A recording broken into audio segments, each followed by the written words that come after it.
It was 80 years ago, in the Nazi-occupied USSR.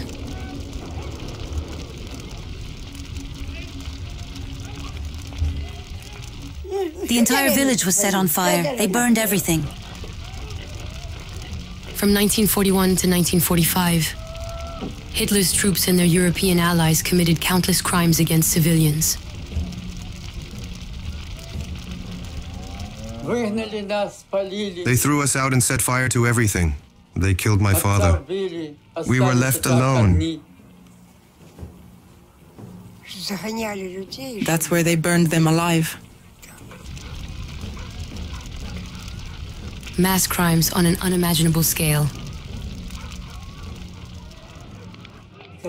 These were reprisal units. They spared nothing. Among the Germans' allies, often forgotten, were Frenchmen.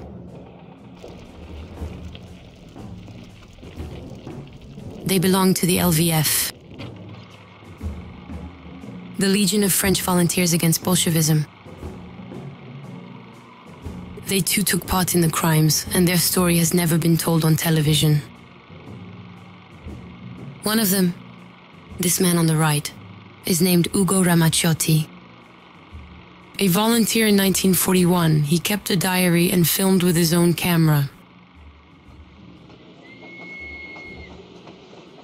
Documents discovered by chance and entrusted to us by his family. It is through his eyes, his troubled impressions, that we will tell their story.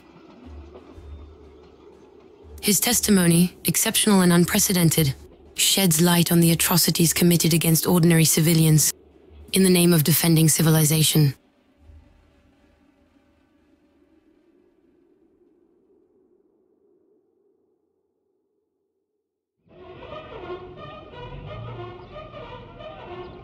These soldiers belonged to Hitler's army, and they were French.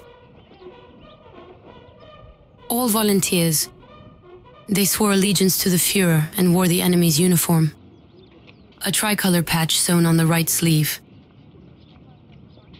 While France was occupied by Nazi Germany, they were sent to the Eastern Front and formed the 638th Regiment of the Wehrmacht. To protect Europe from communism, they claimed. For a long time, they were hastily dismissed as insignificant soldiers. Poorly trained, poorly led. Their numbers are considered negligible over the course of the war. A small contingent compared to other European volunteers. Far from the 800,000 Russians and 250,000 Ukrainians recruited locally, or the 47,000 Spaniards sent by Franco.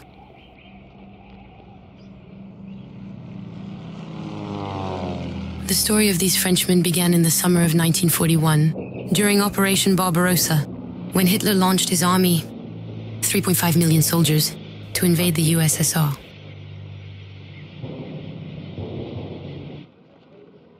A month after the attack began, collaborationist parties in Paris gathered at the Vélodrome d'Hiver to demand France's participation in the offensive.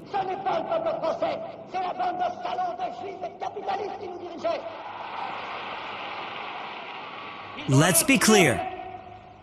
If France wants to remain a global European power, if France wants to remain worthy of Europe, it must fight alongside it against Bolshevism. There is no other way for us.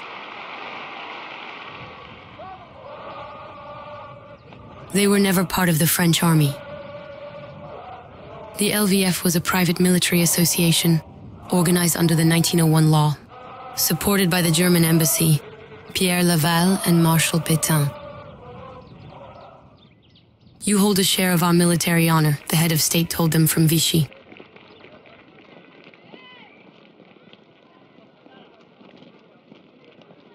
Only half of the candidates were accepted. Among them, adventurers, petty thugs too. Some would triple their salary. Ambitious men. There were also ideologues called idealists at the time, like Jacques Doriot, the leader of the PPF, the one who spoke at the podium.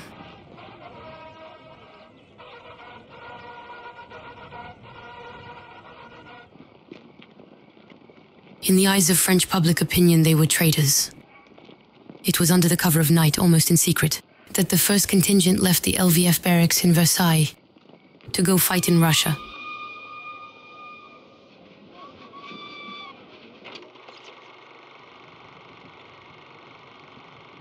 Here they are, on their way to the east, filmed with Ugo Ramaciotti's camera. On the right, "We are leaving to contribute to the victory of National Socialist Europe," writes the amateur cameraman. Assigned as medics to the 1st Battalion of the LVF, they have no idea they will soon be drawn into the repression of the local population.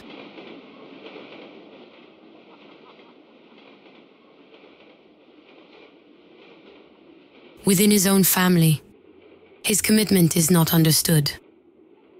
And it remains so 80 years later, when we meet his son Hugues in Paris, who was 7 years old at the time.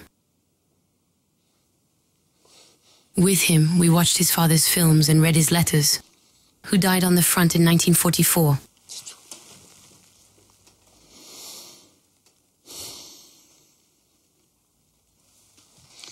Well, here's the card he wrote me 2 months before he died. Be a proud, courageous, strong and honest man. Abhor lies. By doing so, you will prepare yourself to one day be an upright man. I'm counting on you. I kiss you warmly. My little Hugues, see you soon.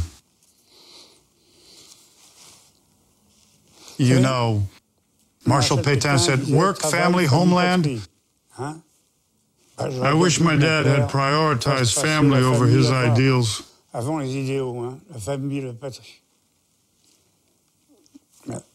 But what can you do?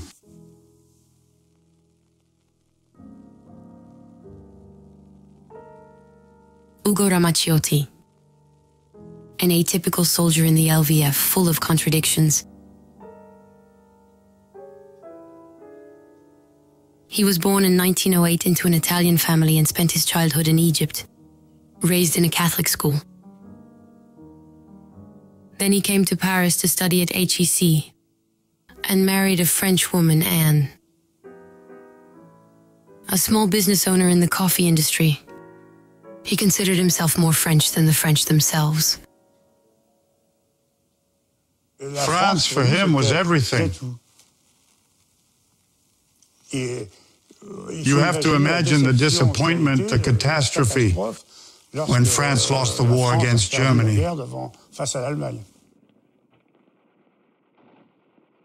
Together, the father and son witnessed the Germans entering Paris in 1940.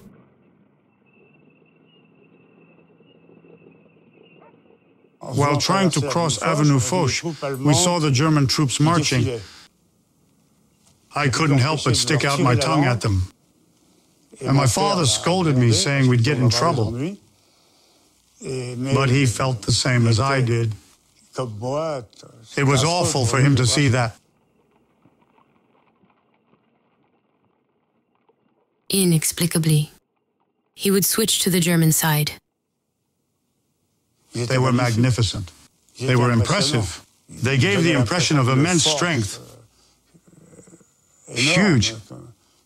So maybe my father changed his mind because of that. In reality, this fervent Christian was above all an anti-communist. My father constantly talked about the anti-Bolshevik crusade. That was his big idea, the word crusade, which refers to a Christian war. For him, Soviet Russia was the devil. It was the monster to be destroyed. He was, above all, very Catholic. Soviet Russia was distinctly anti-Catholic. That's how he saw it, at least.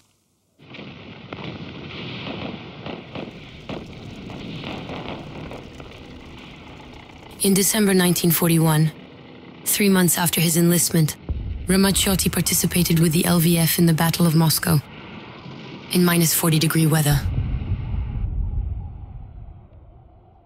A failure for Hitler's troops.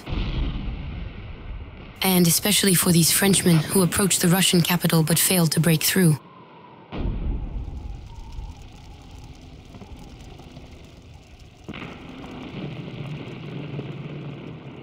He was convinced the war would be won in 2 months, that the Germans would defeat the USSR as they had defeated France. And in January 1942, he writes in his notebooks, we were stopped by the winter. In the spring, the fighting will resume. In 2 months, it's over.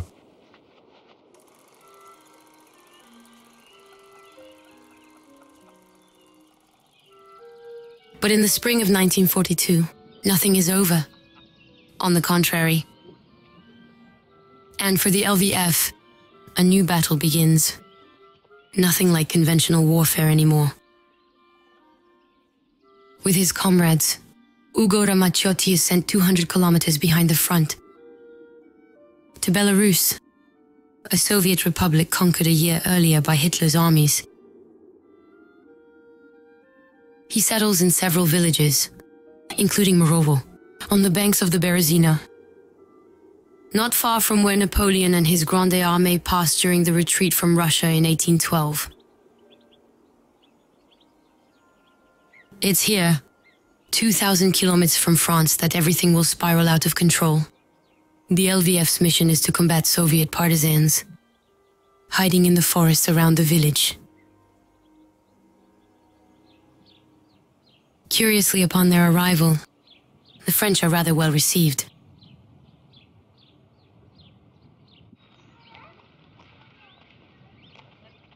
We are staying with locals. Many children and peasant women bring us strawberries and blueberries in exchange for bread or soap. I admire the beauty of their eyes with long lashes and the red and white complexion of their faces. Our hostess tells us that, a few days earlier, the partisans killed her brother after stealing a cow.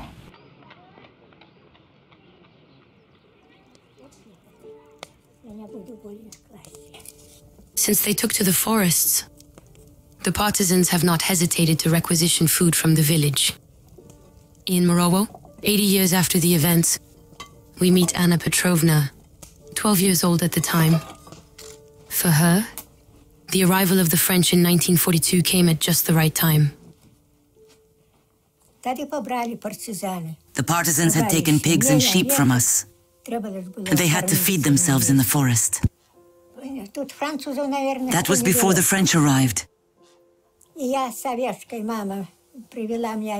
As a little girl, I had to lie against a sheep. We hid from the partisans so they wouldn't take it.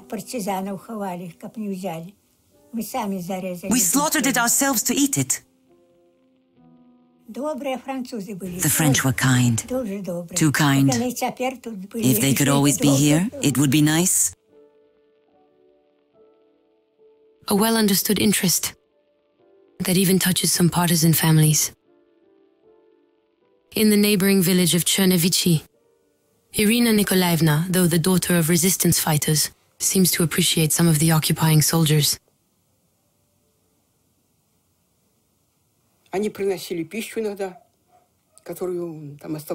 Sometimes they brought food, their leftovers, and we talked. Peaceful relations, temporarily. What else can I say?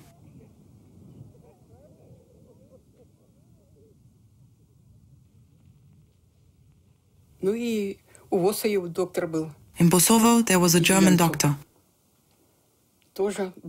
My older brother took my younger brother to him because he had an infection on his arm.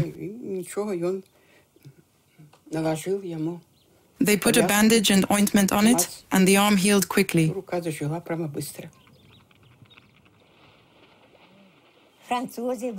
The French took the girls for walks. Some spoke Russian.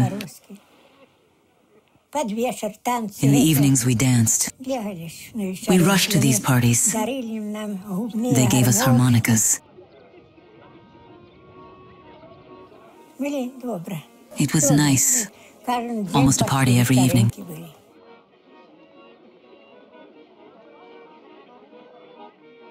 For the LVF soldiers, the good life. They seemed like human beings, normal, like us.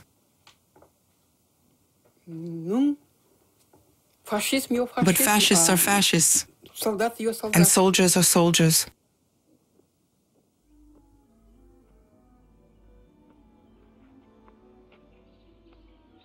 Peaceful in most of the villages where they settle, the French soldiers will soon commit their first atrocities during patrols in the surrounding areas.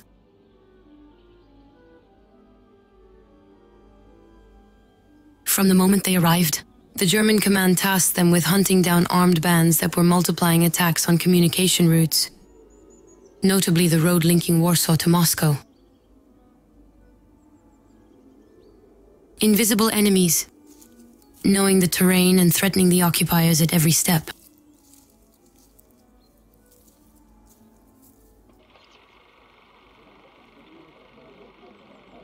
Here they are, those famous partisans.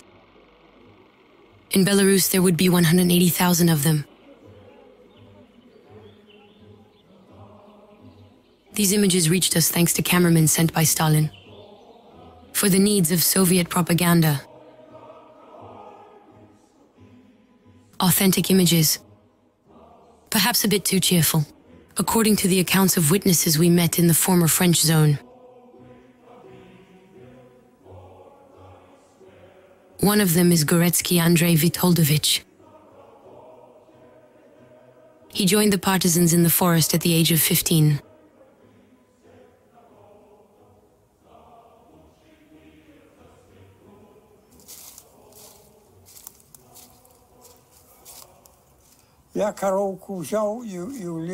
I took my little cow. I fled to the woods and gave my cow to the partisans.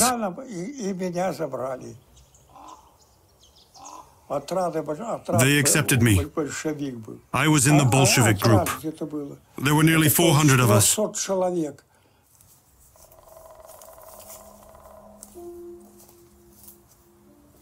For months, the partisans were at a disadvantage against the French who controlled the villages. How did we live? We were starving.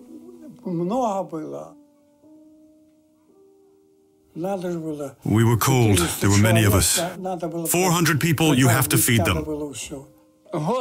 Hunger, cold, fear, that's all.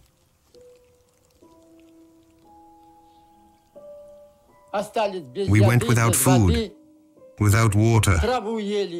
We ate grass, linden leaves, sorrel. We tried to dig in the ground to find potatoes, even rotten ones. I was naked, without shoes. That's how we lived.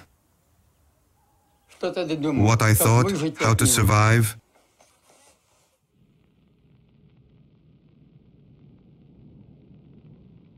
A total commitment sparked by the crimes of German soldiers starting in 1941, during the invasion of the USSR. From Moscow, Stalin called for the uprising of the population. They want to rob our people to the last drop. Now I ask you to help our Red Army. The fighters and their leaders to the last drop of blood. And that's what they did against the French of the LVF.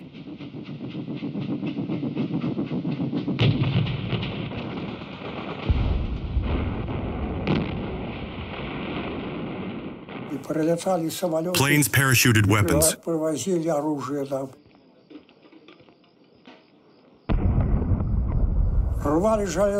We blew up the railway between Smolyavichi and Jodzina. We had to fight. It was war. We killed. We stripped them to take their clothes. The locals helped us. Yes, we helped them. My father was a liaison for the partisans. Everyone was fighting the war for their land, for their children, for the homeland. The partisans were kind. They protected our homeland to prevent the Germans' victory. The Germans, those fascists, they beat people. Here it was all partisan families. We were all for the partisans. From the villages they occupy, Ugo Ramaciotti and his comrades intensify their sweep operations.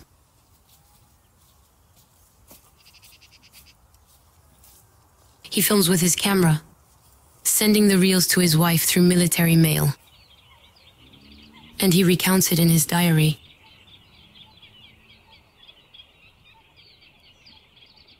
A car just exploded on a mine. We must surprise partisans hiding in a village. We cross through thickets, swamps. I try to look confident, but I realize the danger. 3 times, we find traces of camps that the partisans must have abandoned in a hurry. One of them, taken prisoner, serves as our guide.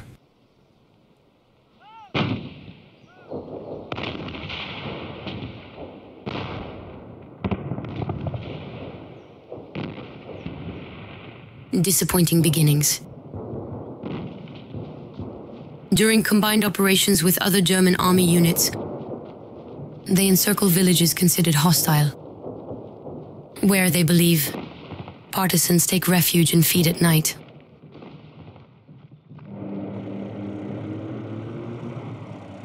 But it's a failure.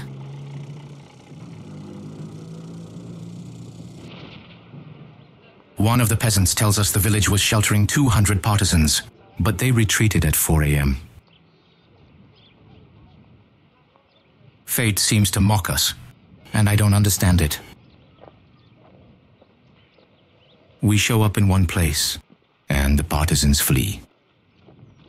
We leave 2 days later, and the partisans return.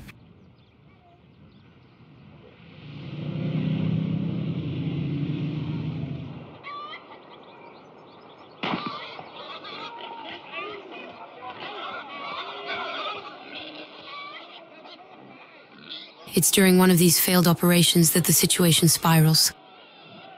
Frustrated, the French turn on the livestock.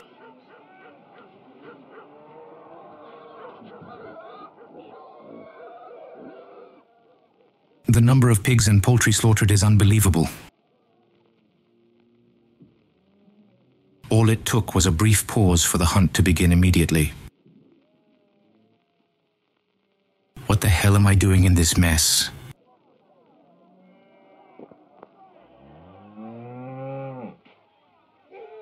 For Ramaciotti, a shock. Pillage, very common on the Eastern Front, will become widespread in the LVF because the officers supposed to prohibit it are often the first to engage in it.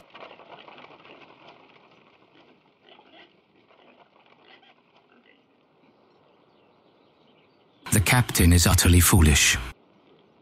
No sense of responsibility. What a bunch of bums. And scoundrels.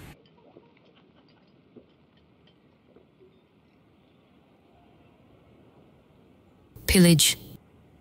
Theft. And already, the first rapes. A legionnaire recounts. I collapse onto her and take her like that. My boots dripping. Grenades on my belt. My face covered in dust and dried sweat. He justifies himself. This isn't a soldier's war, but a pirate's war.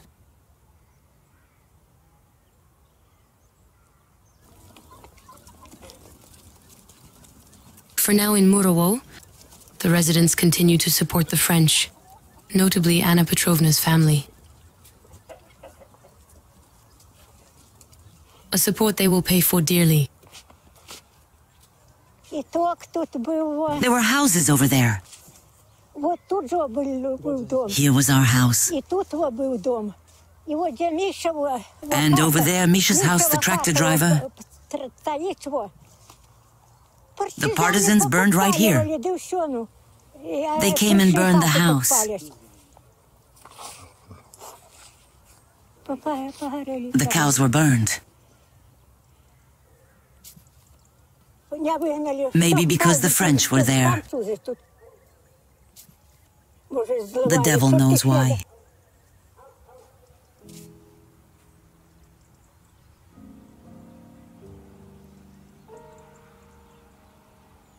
A population torn apart. Frenchmen threatened, who count their first casualty. We don't know if the person smiling at us wouldn't stab us with the greatest pleasure, writes Ramaciotti in his diary. He continues to film. For his commitment in the war against the USSR, he is awarded the Winter Medal in the East. It will make Hughes happy, he says, not fooled by the honors.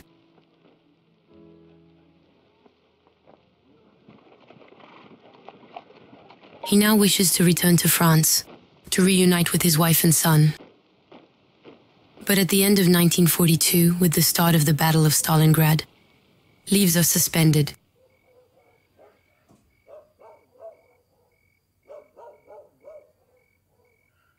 I'm overwhelmed with despair. I think of Hughes, of Anne. I feel like I see her screaming, crying, gesticulating, begging me to turn back.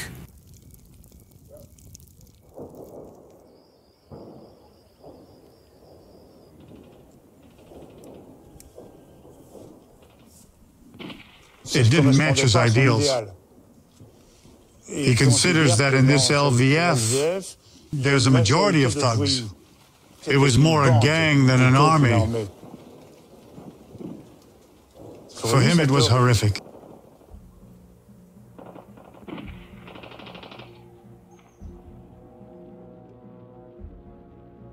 In the fall of 1942, LVF units had already been involved in mass massacres, including of Jews. On October 4th this time, a French patrol falls into an ambush set by partisans. 18 dead.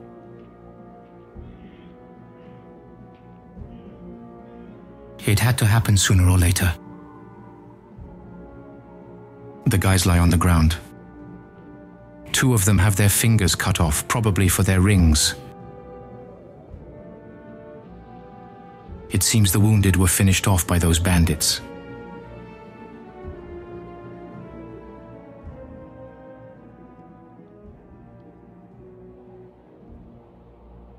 For Ramaciotti, another shock? The men are overexcited and would easily take revenge on civilians, he says. And he asks the question, will there be a punitive expedition?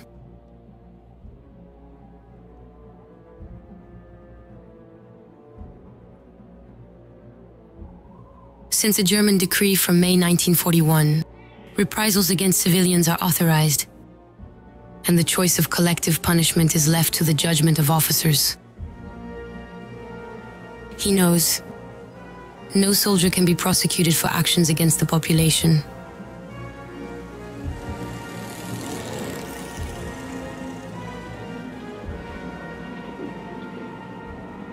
Four days after the ambush, the German command launches a reprisal operation led by the SS.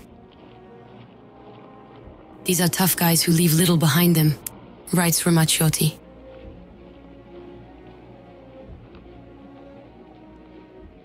For a week, the SS will target villages deemed hostile. A nightmare still raw, 80 years later.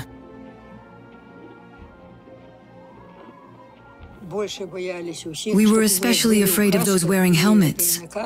On those helmets there was a skull with very wide teeth.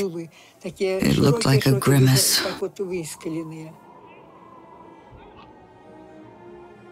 Ramaciotti does not participate in the operation, unlike some of his comrades from the 1st Battalion.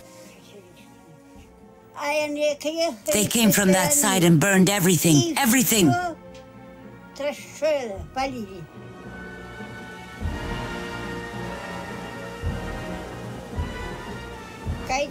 The partisans said, "Flee! Don't stay in the houses, flee! The Germans are coming!" But where could we hide? We couldn't do anything!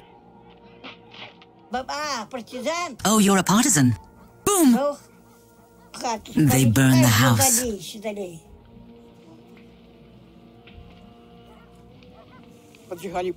They lit torches and threw them onto the houses. Everything went up in flames. Over there it was burning. And over there the other houses too. And then here. It was a purification. All those linked to the partisans were murdered. Mom almost got killed. If she hadn't kissed the German's hand, she would have been killed.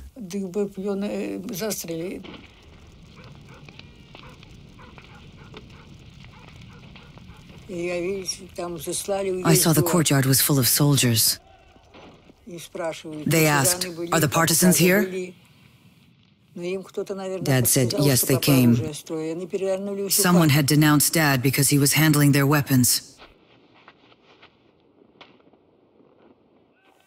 They turned the house upside down, and they hit him on the right cheek with something. He started bleeding, it was pouring out. I ran to the woods. A soldier saw me and laughed. He said, little one, little one." I started backing away. He came toward me. He was big, sturdy, with a helmet. He grabbed my leg and threw me into the snow. I tried to escape by crawling.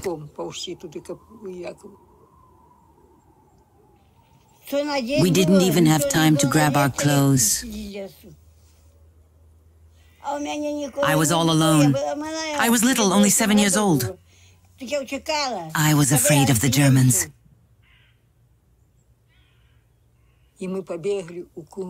We fled, wherever our feet took us. We were crying, the little ones, me and my brother. It was cold, minus 40 degrees. We had nothing to live on. My brother lit a fire. It warmed us up. We arranged pine branches and sat on them. We spent the whole winter in the woods next to the fire.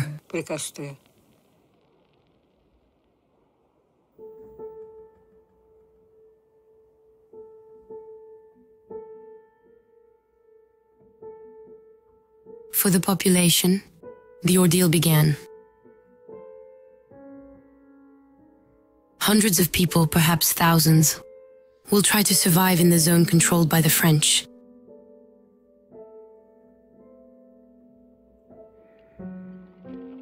Some stay in the woods. Others are sheltered in neighboring villages by friends.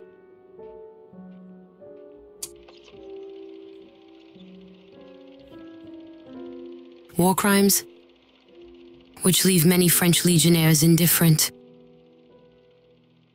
Look at their films from the time. Confident in their righteousness after the ambush on their comrades, many approve of the repression.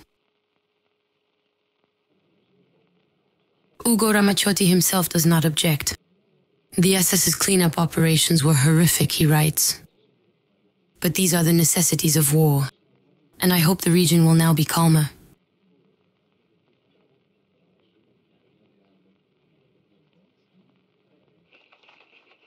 In their fight against the partisans, the French are now assisted by local collaborators. At least one per village. They point out the families of partisans. In our village, there was a traitor. He was a traitor. He betrayed people.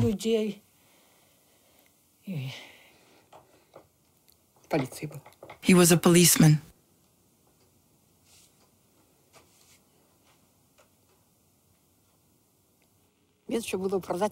Without the traitors, the war could have ended sooner.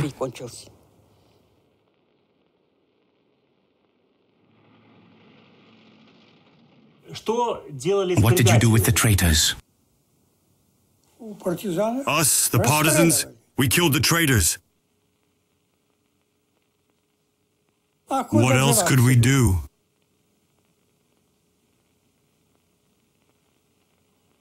We had no choice.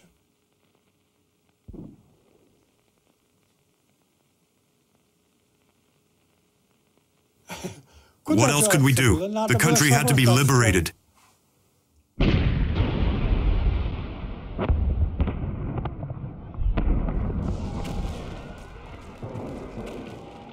We are at the end of 1942. A general radicalization. While the Allies land in North Africa, in Stalingrad, over 200,000 German soldiers, aided by Romanian, Italian, Hungarian, and Croatian troops, faced the Red Army.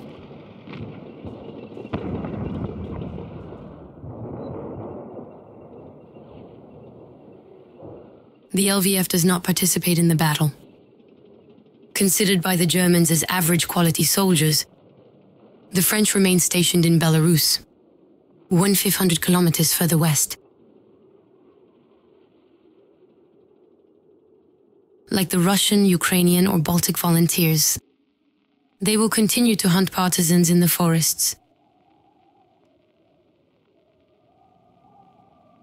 But this time with new rules. On December 16, 1942, the German High Command adopts a directive for unit commanders. It states that all means will now be used against women and children, as long as, so they say, it leads to success. In plain terms, the entire population is a target, whether linked to the partisans or not.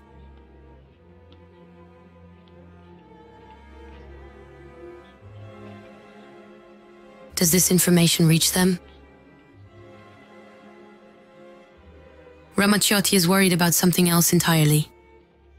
The absence of letters from his family. It's 4:20 p.m. Moutier films me with my camera, smoking my pipe. The news isn't great. I sent my letter number 28 to Anne this morning. But what's going on? If Anne were sick, someone would write to me in her place, right?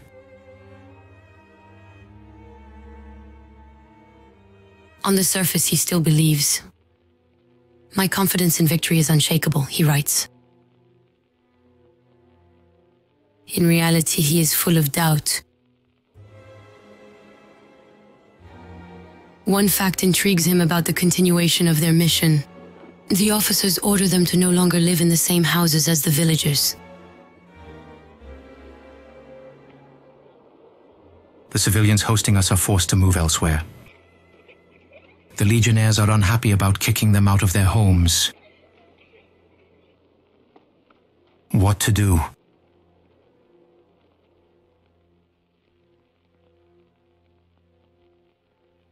Already a year in Russia. Still no leave. An endless routine exile. Behind the false chair, his notebooks are filled with accounts of sexual abuses committed by French legionnaires, including officers against civilians.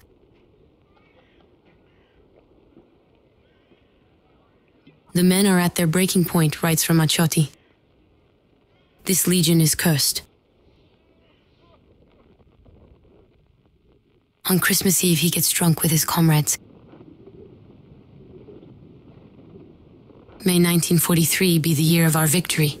He declares to the group on December 31st,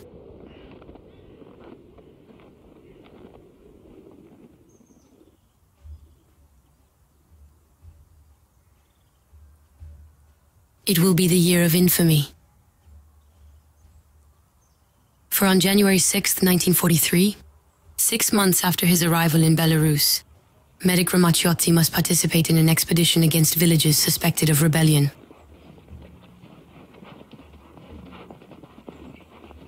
Stated objective: to free French prisoners held by the partisans.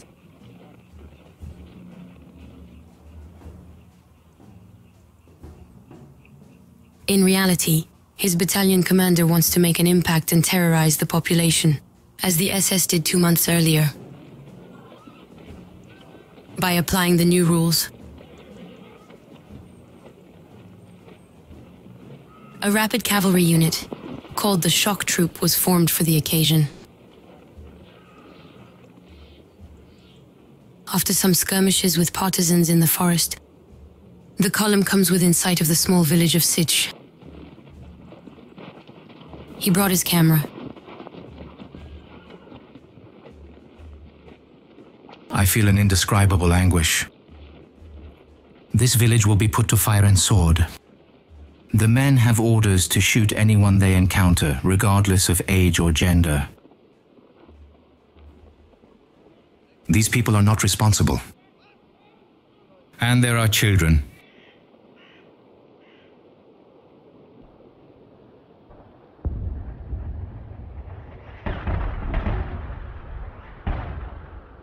As usual, they attack the village with mortar shells, but this time, they will storm all the houses without distinction and set them on fire one after another, whether they belong to partisans or not.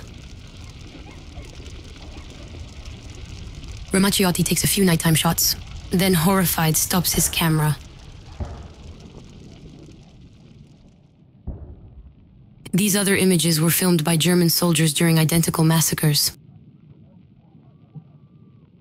Beatings, torture, murders, rapes.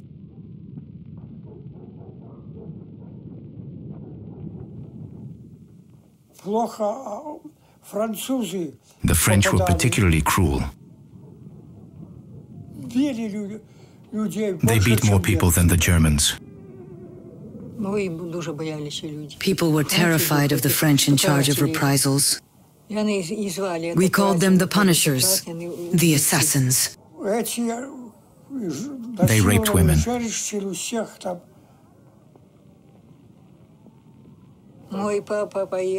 My father went to Sich to see, and he saw the people killed.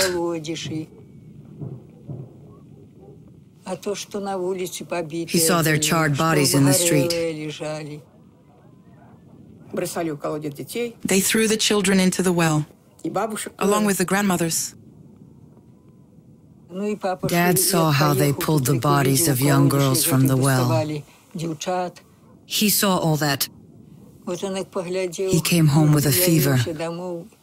He said he couldn't bear it. It was unbearable to see. Everything was in ashes. There was nothing left.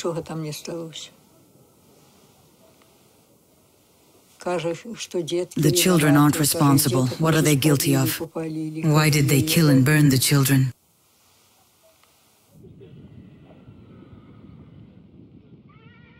After the terrifying night, Ugo Ramaciotti resumes filming from afar. Another village set ablaze by the Shock Troop. Chernevici. From this quiet village, death has made its ghastly prey. A legionnaire tells me he witnessed unspeakable acts against an old man. They killed, pillaged, raped, to satisfy their vile instincts.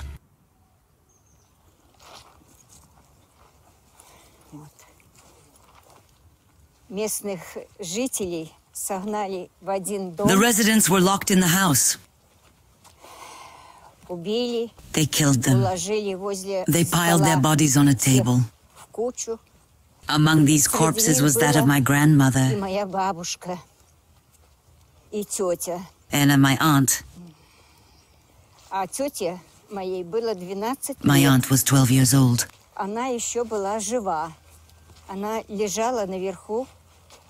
She was still alive. lying on top of the bodies on my grandmother.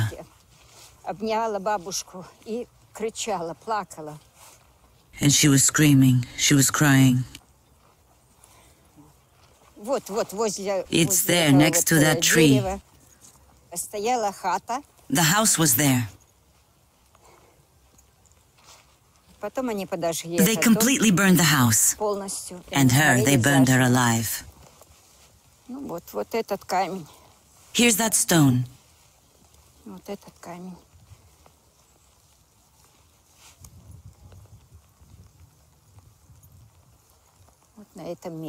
That's where they were burned.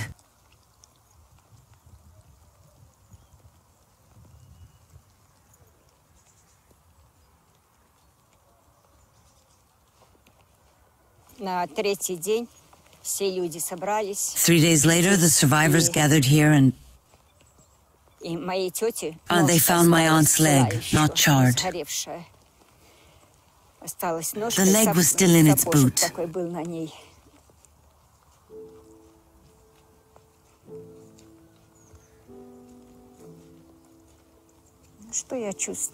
What do I feel? Pain and pity for my loved ones who died for nothing.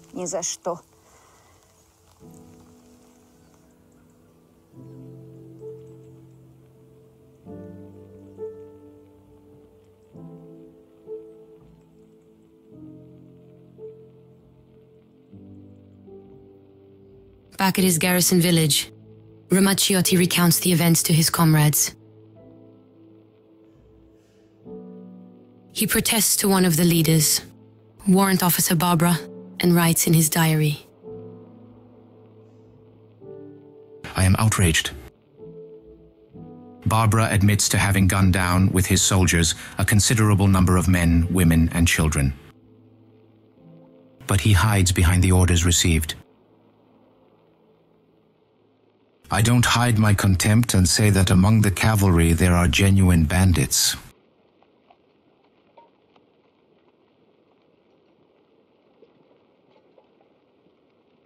For a few days, this protest puts Ramaciotti in a difficult position. Informed of this, Commander Simoni, head of the 1st Battalion, opposes his promotion to the rank of corporal. But he is not punished and leaves it at that.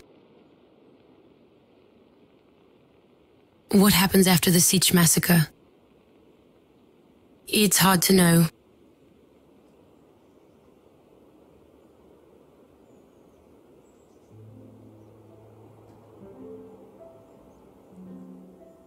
The next documented massacre takes place 4 months later, on May 16, 1943. In this village, Kotovo, in Belarus, over 600 villages and 9,000 hamlets were burned and massacred by Hitler's forces. But how many by the French? The accounts of several legionnaires, like that of Eric Labat, describe routine acts. We swept in like a hurricane. The residents knew upon seeing us what awaited them. Merciless with frozen faces, we silently performed the few necessary gestures. A tour of the barn, a handful of straw, a struck match, and a kick to the first flames. After burning the village, we collapsed the wells with dynamite and destroyed the silos so the potatoes would be unfit for consumption.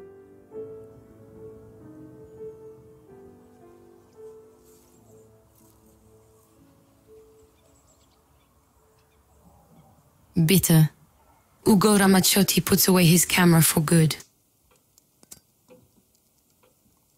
And in February 1943, when the Battle of Stalingrad is lost, he stops writing.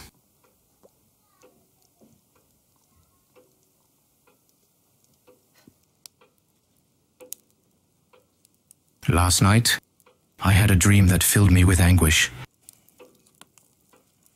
I was in Paris. Stray bullets were whistling past my ears.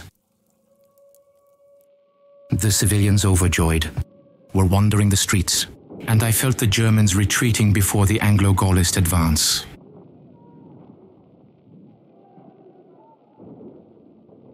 I was deeply moved by the collapse of my socialist and national dreams. I lamented not being able to share in the collective joy, and I felt looming around me the terribly unjust reproach of having betrayed France.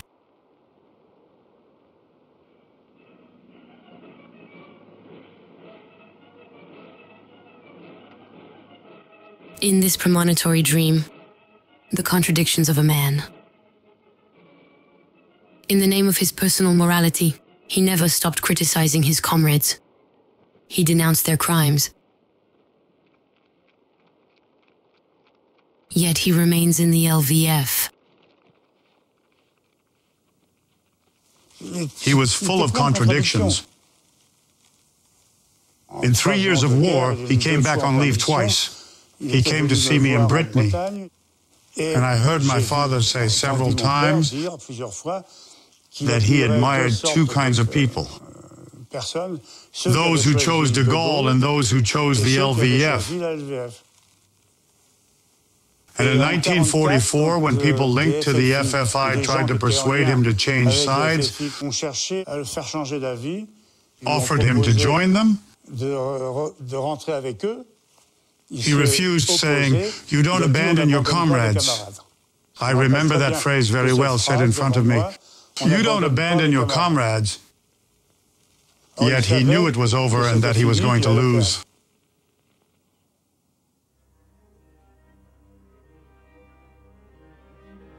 A tragedy, where the end is written in advance, where one walks like a sleepwalker toward their own downfall.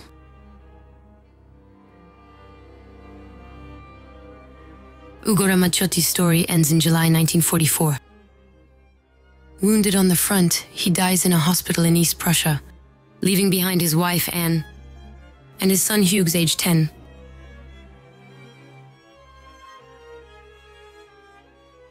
As an adult, his son, Hugues, would become a soldier like him. He would marry the daughter of a French resistance fighter who died in deportation in Nazi camps. My father died. He was 36 years old.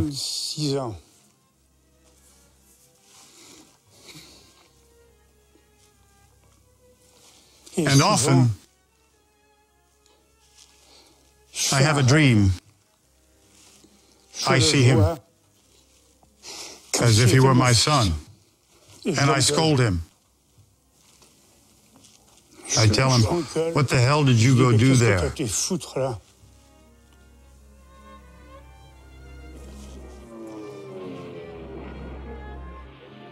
The story of the LVF ends in September 1944. After the liberation of Paris, when over 1,000 of its members joined the Charlemagne Division, at the request of Himmler, the head of the SS, they find their veterans of collaboration, including many French militiamen who fled to Germany. Until the collapse of the Third Reich in April 1945, they fight in Poland, then in Germany. A few dozen of them are even among the last defenders of Berlin.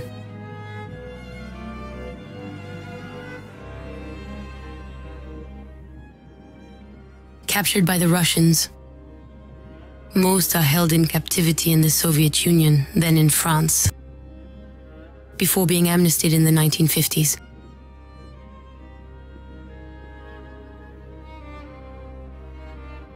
To this day, no French study has been conducted in Belarus on the atrocities of the LVF.